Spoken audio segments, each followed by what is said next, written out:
Today I'm going to show you guys how I make rotis or rotiyan, that's the correct term. Starting off with the atta, I'm going to use 2 cups.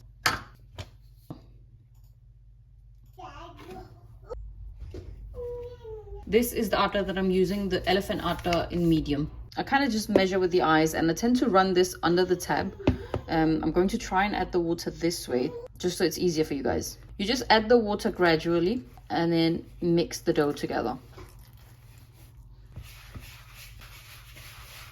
The water that I'm using is lukewarm. I'm kind of shaping it into a ball. Just add a bit at a time.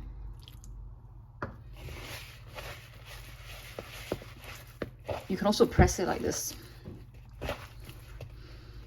And I like to keep some atta as well on the side, just in case I make a mistake. You have to try and get the edge bits like this. This has already formed quite well. People usually leave it like this for 15 minutes covered because it's supposed to make it a lot easier to knead. I don't have the patience for that. I just want to get it over and done with. So I'm going to continue kneading now. I'm going to wash my hands first. I'm going to continue using some more water. Add that on. And then I'm going to just going to knead it like this in a fist. And flip it over. Like that. Bring it to the middle. And press. And then continue kneading. And you can add more water as you need.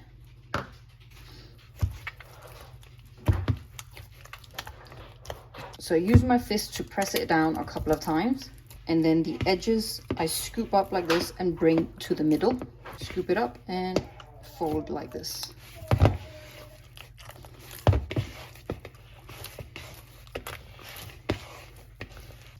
Now it's already turned into a very nice shape, but I can sense that it's still quite hard.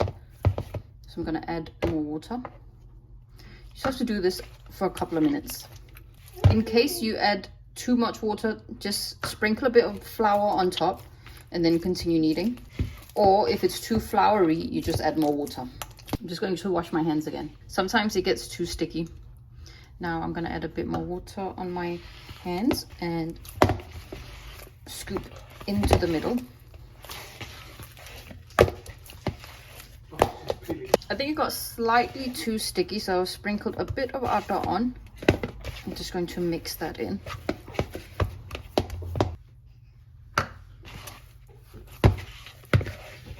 Okay, that's much better.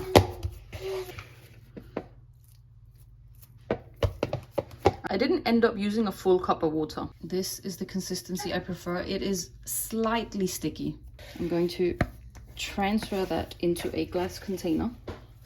And then it's going to be in the fridge for about half an hour minimum. Usually I leave it for a couple of hours. And then I add a tiny bit of water on top like this so it doesn't form a crust. Now, how you prefer your atta, it really depends on the person. Some people like it hard and firm. Other people like it soft. I go on the softer side. It's been roughly 2 hours and we're going to start making the rotis now. Rotiyan. No, rotis. I'm going to start off with adding a bit of flour to my fingers. And I'm going to just scoop a little bit of atta.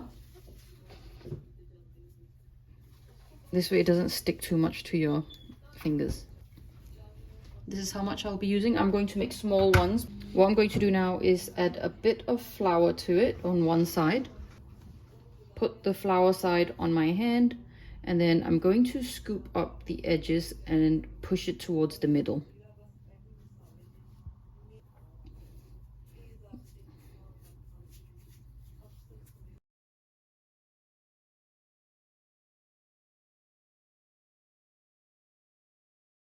Like that.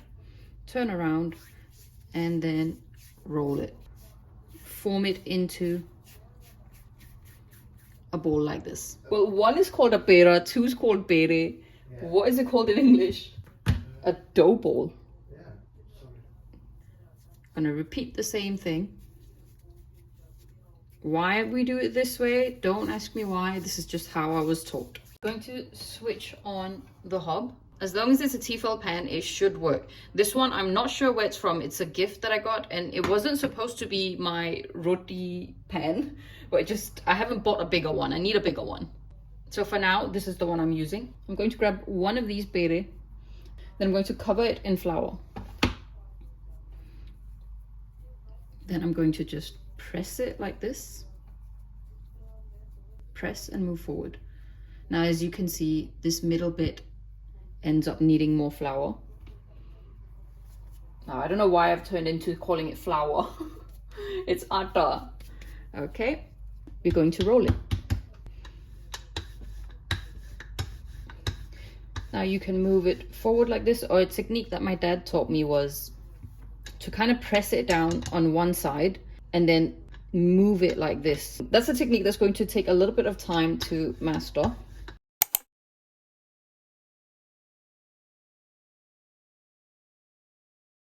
You just have to roll it back and forward, pick it up and turn it. Once it's about this size here, we're going to add a bit more flour onto it. Now I've got a few of these bere in the way, so I'm going to add some of this. It doesn't have to be fully covered, don't worry about that, because what we're going to do is spread it out like this with our hand. Same with the other side. Okay, and now we're going to do the same thing again. This is the easy way, just do it back and forth.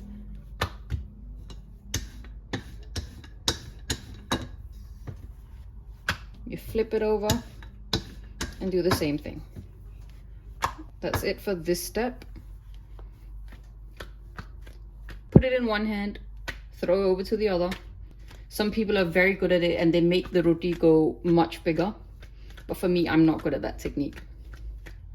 Okay, that's it. It shouldn't be too thin, it shouldn't be too thick. The pan is very hot and I'll put it on the highest heat. What we're going to do is just add it in there. And once it turns slightly brown, we're going to flip it over. So as you can see now, I'm going to flip it over. Now I'm going to leave it for a tiny bit. It's less than a minute, probably about 15 seconds or so. You will see that it start bubbling a bit. Once you see a few of these bubbles, you need to press it on the side with a cloth. Press on the side and then twist. And then you will see that it'll start forming bigger bubbles.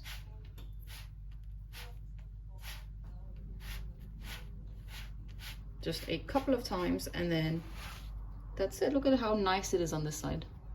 Flip it over and we're going to do the same thing on this side.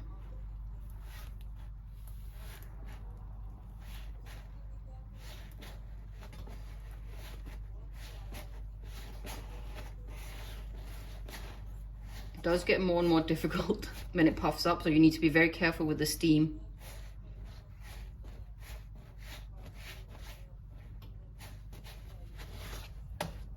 And have a look. That's it. It didn't take that long. That's a roti done. I'm going to make another one to show you guys one more time. This time without explaining it.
It's slightly undercooked on that side, so I'm going to flip it over again.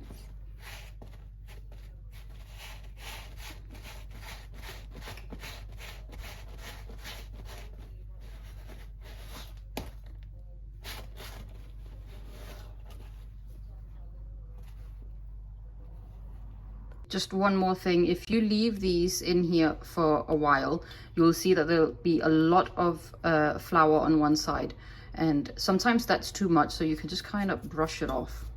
You have to be quick with this. I've finished the rotia, and I'm going to be honest with you guys. Obviously, I wouldn't say that these type of rotia that's made on the induction hob are better than the ones made on a gas hob, but if you do have an induction hob and you crave roti, these will work. You have to have them straight away though. Now, if you want another video on how I make parathe, let me know in the comments. I was going to show you guys today, but I've had to tidy up.